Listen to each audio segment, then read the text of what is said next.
CSS is hard is a myth. I think CSS is awesome. CSS tough होती है जब हमें हर browser के लिए अलग अलग प्रीफिक्सेस लिखने पड़ते थे अपने कोड को हर ब्राउज़र में चलाने के लिए।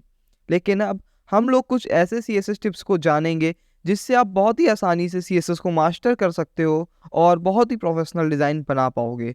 CSS के बारे में थोड़ा सा हिस्ट्री जान लेते हैं कि CSS का पहला ऑफिशियल वर्जन 17 दिसंबर 1996 को रिलीज़ किया था। तब से लेकर अब तक इसमें बहुत से चेंजेस आए हैं और CSS यूज़ करने में और भी इजी और ऑसम हो गई है। Tip number 1, box model. The best advice is to learn box model first, क्योंकि ये बहुत ही ईजी है और जब आपको बॉक्स मॉडल समझ आ जाएगा आपको लैंग्वेज में और भी सेंस लगने लगेगा। HTML का हर एक एलिमेंट एक बॉक्स होता है। उस बॉक्स में कंटेंट है तो उसमें विड्थ और हाइट होगी। अगर हम उसमें पैडिंग ऐड कर दें तो कंटेंट स्क्वीज हो जाएगा बॉक्स के अंदर। उसके बाद हम बॉर्डर ऐड कर सकते हैं बॉक्स के बाहर और इनविजिबल स्पेसिंग भी, जिसे हम मार्जिन कहते हैं। इसलिए CSS सीखने के लिए सबसे पहले हमें बॉक्स मॉडल सीखना बहुत ही ज़्यादा ज़रूरी है। Tip number 2, use Firefox for debugging CSS code.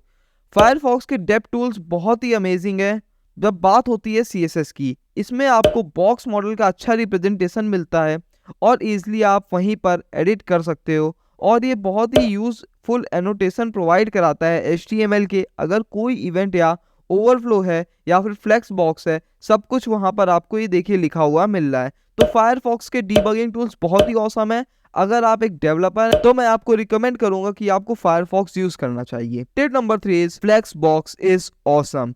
Flex box बनाने के लिए हम प्रॉपर्टी यूज करते हैं डिस्प्ले फ्लेक्स। डिस्प्ले फ्लेक्स करने से सब एलिमेंट को एक एक्स और वाई एक्सिस में मार्जिन मिल जाएगी, जिससे हम इजीली पोजीशन कर सकते हैं आप अपने कंटेंट को सेंटर करना है हमें एक्स एक्सिस में। अगर तो हमें जस्टिफाई कंटेंट सेंटर नाम की प्रॉपर्टी का यूज करेंगे।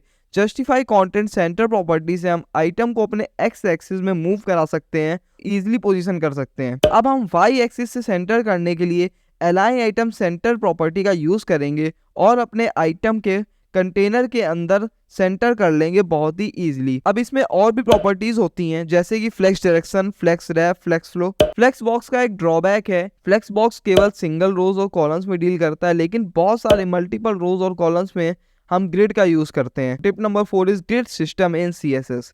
CSS का ग्रिड लेआउट सिस्टम हमें ग्रिड्स ऑफर करता है जिसमें रोज और कॉलम्स होते हैं, जिससे कि वेब पेजेस को डिजाइन करना और भी इजी हो जाता है बिना फ्लोट्स और पोजीशनिंग यूज किए। ग्रिड लेआउट में एक पेरेंट एलिमेंट होता है जिसमें कि एक या एक से ज्यादा चाइल्ड एलिमेंट्स होते हैं। वर्टिकल लाइंस कॉलम्स होती हैं और हॉरिजॉन्टल लाइंस ग्रिड सिस्टम की रोज होती हैं और एक कॉलम और रो के बीच में स्पेस होता है जिसे हम गैप बोलते हैं।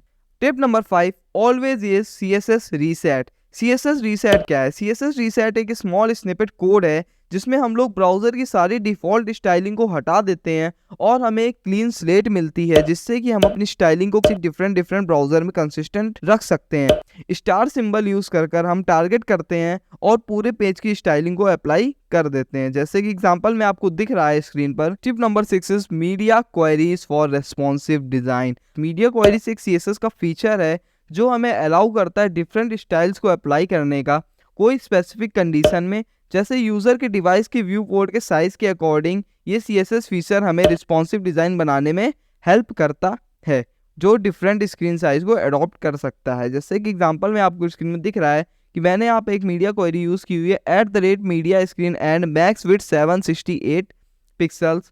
इस एग्जांपल में जैसे कि दिख रहा है कि मैं मीडिया क्वेरी अप्लाई होगा जब स्क्रीन का साइज 768 पिक्सल होगा या उससे कम हो जाएगा, और जैसे ही ये मैक्स विड्थ टच होगी उसी समय बॉडी में जो प्रॉपर्टी लगी है बैकग्राउंड कलर की वो एक्टिवेट हो जाएगी और हमारी बॉडी का कलर चेंज हो जाएगा। The last and the most important tip is organised CSS structure.